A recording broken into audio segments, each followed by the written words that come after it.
Hi guys and welcome back to the channel. This is episode 4 of my van build series, and in today's video I'm going to be preparing the floor ready to paint it. If you've been following along, you'll know in the previous video I went about repairing all the rust holes in the floor, and I spent a fair amount of time welding all those holes up. I didn't include all the footage I had in the previous video because the video would be too long and I didn't want to bore you guys too much. So I've put together a little montage of me finishing off all the welding so we can get that out of the way. And I'm going to be showing you today how to prepare the floor ready to paint it so that we don't have any rust coming through in the future. Well, I'm sure there'll be rust coming through in the future, how to slow it down. So my plan of action for this corner is to grind all this rust out, weld a patch in this corner here out of thick metal, and then I'll weld another piece to tie it in with the floor around here.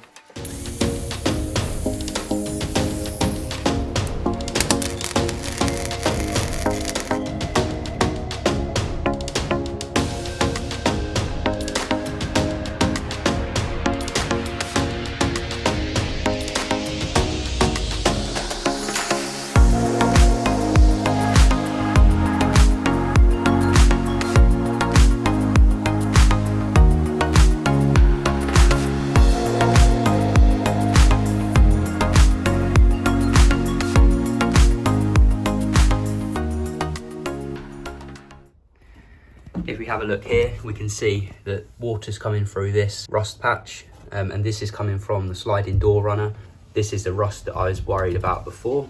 The water's tracking down here and into the seal, and that's no good. We don't want that. Got to remove these nuts to remove the sliding door runner. Here we can see I'm going to have to repair right up to this Raptor line. A little trick for removing stubborn, rusty nuts like this one is to grind a flat on each side of the nut, and then I can use my adjustable across the flats to remove it.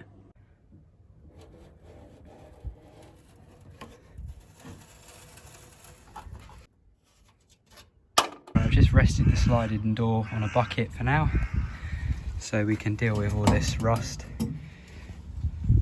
So from here onwards is fine. I should be able to just grind this out and remove this rust to stop it coming back. Same with this. But from here to here is going to need new metal. But I'm not going to remove this completely. I'm going to weld new metal on the other side, drill the holes through, cut this out, and then fill it.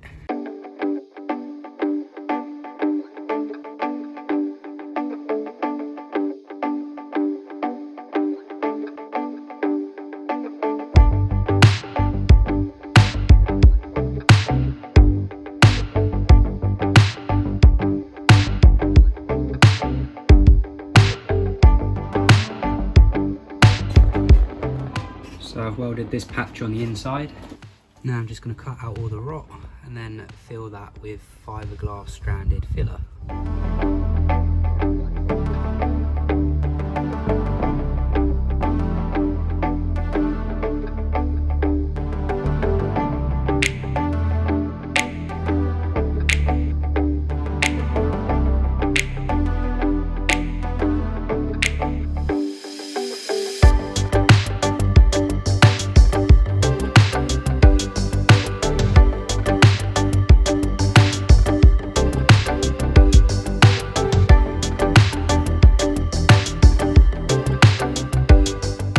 Take a look where we are.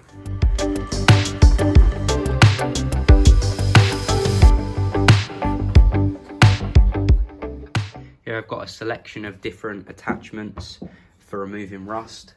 I've got wire wheels for the grinder. These are great. I'll put a link to these in the description if you want to get some yourself. These are off of Amazon and they're really tough, the bristles, so they make removing rust really easy. I've also got some attachments here for the drill. Again, wire brushes. These are great for taking off this surface rust. If you look at this here, I'll just get this. Should go without saying really that you're going to need some gloves, safety glasses, ear defenders for using this attachment because it is really quite fierce. Sometimes these little wires come flinging out and go into your hand, or as you can see in my hand. I'm going to start off with the cutting disc, and I'm going to remove any of these protruding screws that I couldn't get out before. I've got rid of those protruding screws. There's also loads of rivets all along the side here, so I need to cut all those off. I think they were just for securing the panels.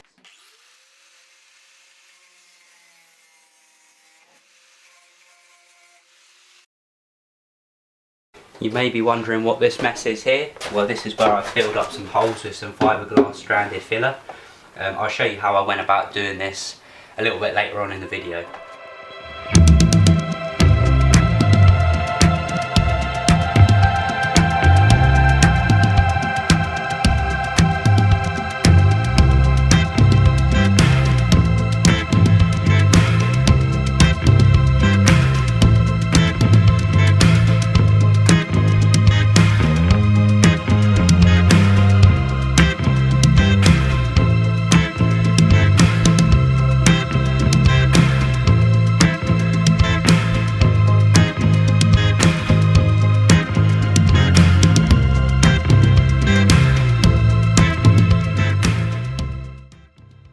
I'm now going to use my Vactan rust converter for painting any areas where there was heavy rust. So for instance, this area here where I can't remove this bit of rust inside, I'm going to paint this with rust converter. The rust converter will then convert this rusty bit into a black paintable substance, ready for me to paint over with my red oxide primer. Just give it a good shake up. And this does go quite far, so I just use this little shot glass and a small paintbrush.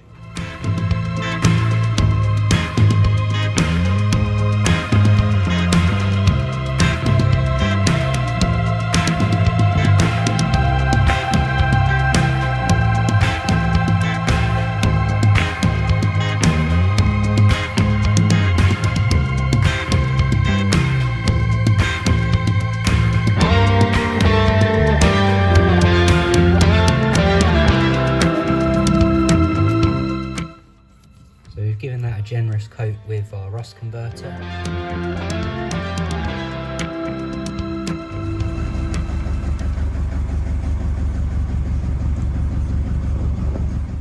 I'm now going to show you how to repair these holes without welding. Obviously I've removed all the rust and painted this with a rust converter, so there's no rust here.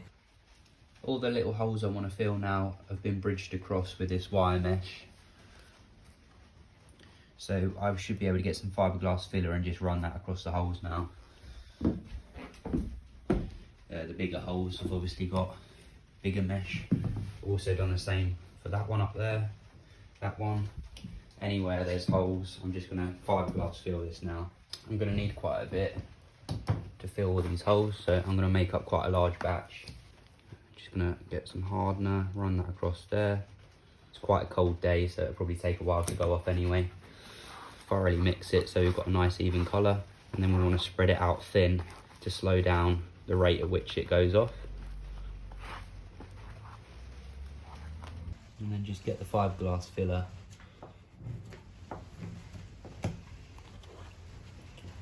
and smear it over the hole, pushing down. And I want to make sure it's a little bit higher, so then that acts like a flange, so the repair doesn't fall through.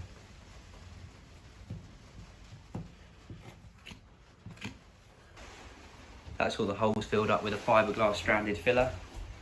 As you can see, it does a great job patching in these holes. I'm just going over all the spots now with a bit of red oxide primer.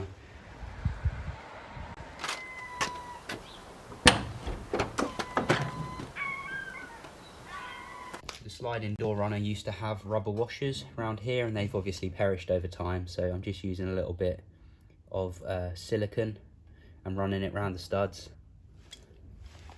And then I can put my sliding door runner in the track. And now I need to lift it up and line the holes up at the same time.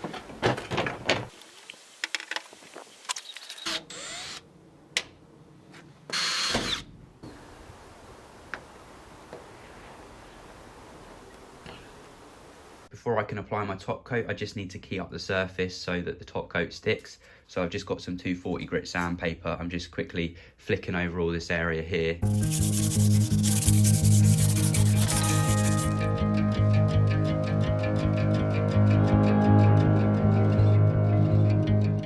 I've swept it all out. I'm now just using a damp sponge to remove any dust. And I'm just using this cheaper Screwfix Zone smooth metal paint, which protects against rust and is quick drying. Ideally I would have used Hammerite white, but it's just a bit expensive and this isn't going to be seen anyway, so